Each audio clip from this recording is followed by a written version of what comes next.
Brasil debe decidir entre dos propuestas antagónicas. El presidente Jair Bolsonaro busca la reelección. Luis Ignacio Lula da Silva quiere volver a la presidencia para reconstruir sus políticas sociales. Las elecciones se celebrarán el 2 de octubre. Si ningún candidato alcanza el 50%, la segunda vuelta se llevará a cabo el 30 de octubre. Unos 156 millones de brasileños votarán, además, por senadores, diputados y gobernadores. Para Bolsonaro, esta elección es una lucha entre el bien y el mal. Trata a Lula de ladrón y advierte sobre la amenaza del comunismo. Lula ve a Bolsonaro como ultraderechista y portador de un discurso de odio. Dice que destruyó a Brasil y promete reconstruirlo con nuevas políticas sociales.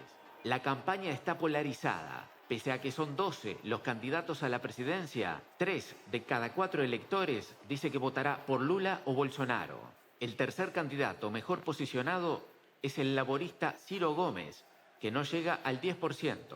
Aparece Lula casi como un salvador para destronar a Bolsonaro. Es casi el único objetivo. La elección anterior tuvo un corte muy fuerte de PT anti-PT. Era casi una elección plebiscitaria sobre el PT.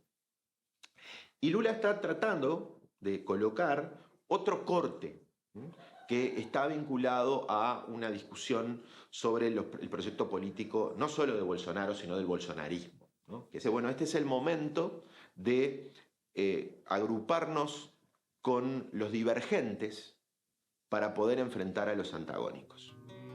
La pandemia tuvo un efecto devastador en Brasil. La crisis llevó a miles a la pobreza. La Organización de Naciones Unidas para la Alimentación y la Agricultura volvió este año a incluir al país en el mapa del hambre que elabora luego de 8 años de ausencia. Los gobiernos de Lula dieron acceso a la alimentación a las familias indigentes con programas como Hambre Cero, pero Bolsonaro reivindica que invirtió más en políticas sociales que el Partido de los Trabajadores para enfrentar la pandemia. Este realmente es un tema que preocupa muchísimo a todos los ciudadanos, a los brasileños, ¿no? Y a las brasileñas en general. Por eso es un tema que está en disputa. Creo que tanto el eje de la izquierda, como, ¿no?, de la centroizquierda, como el eje de la derecha, lo ha utilizado muchísimo para proponer o para exhibir, digamos, sus propuestas de diferentes auxilios económicos y transferencias monetarias que se han extendido en los últimos meses para los sectores que han estado históricamente postergados en la sociedad, ¿no? Lula se apoya en sus planes sociales realizados en una época de auge económico. Bolsonaro no pudo concretar todas las reformas liberales que se proponía, entre otras causas por la pandemia.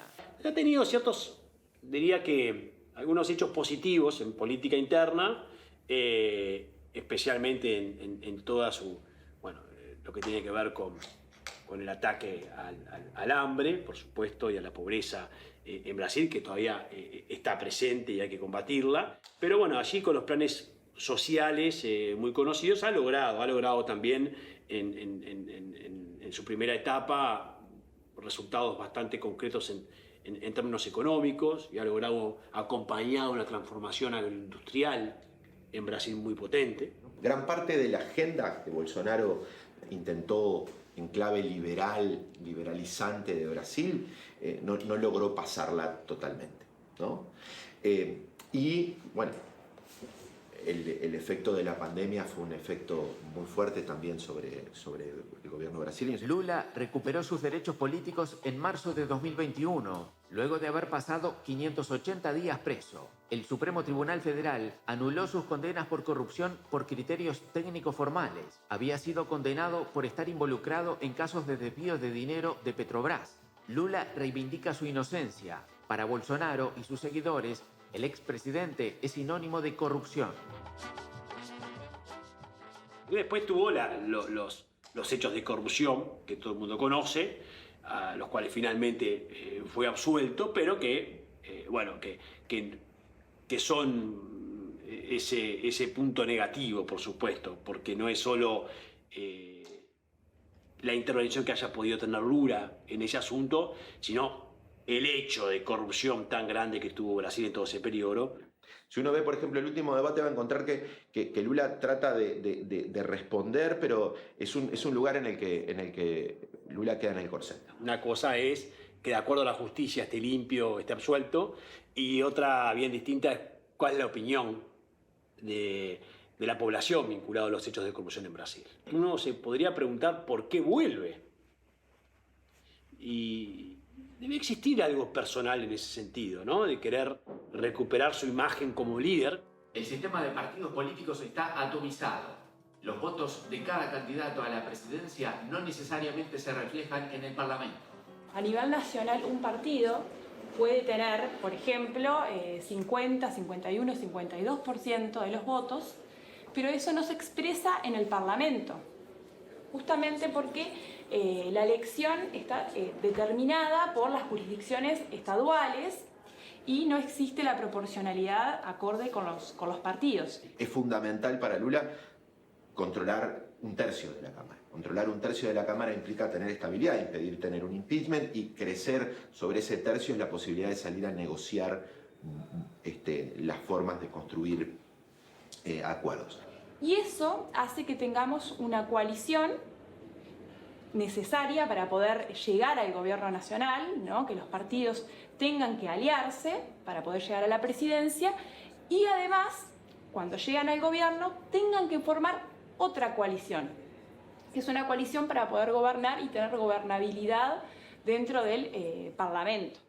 La coalición de Lula no es enteramente de centroizquierda y la de Bolsonaro va más allá de la derecha. Vamos a ver que tenemos partidos que van desde la izquierda, la centroizquierda, que son, digamos, los aliados tradicionales del Partido de los Trabajadores. Pensemos en el Partido Comunista de Brasil, en el Partido Socialismo y Libertad, pero también hay otros partidos que se mueven hacia la derecha.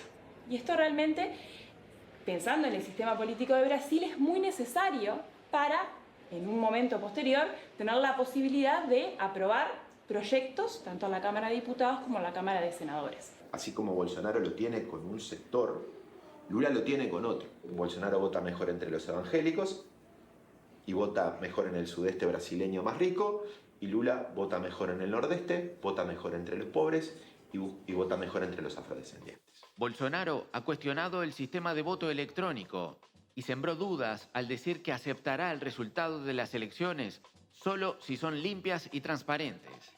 Lula promete devolver a Brasil un liderazgo regional después de un mandato en el que Bolsonaro quedó aislado, según analistas. Y a nivel internacional va a intentar volver a poner a Brasil en el centro. Que Bolsonaro tuvo esas dificultades para hacerlo, por lo que comentábamos anteriormente. Me imagino a un Brasil de vuelta hablando de América del Sur, de vuelta fomentando la UNASUR, de vuelta volviendo a la CELAC, planteando... siguiendo adelante con sus relaciones estratégicas con los BRICS, jugando con los BRICS, especialmente con China y con India, y mucho más en esta nueva reconfiguración del orden global a partir de la guerra en Ucrania.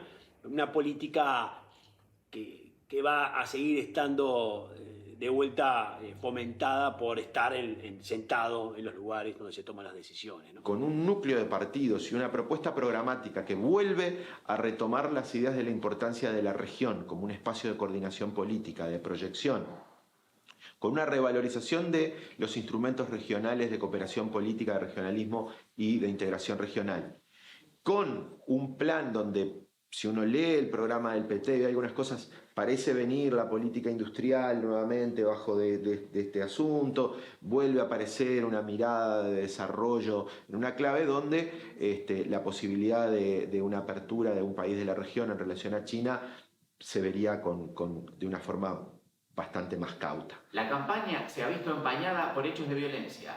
La división entre quienes apoyan a Bolsonaro y quienes respaldan a Lula parece agravarse. El 2 de octubre se abre un nuevo capítulo en la historia de Brasil. Eu devoro todo meu coração, eu odeio, eu adoro, numa mesma oração, quando eu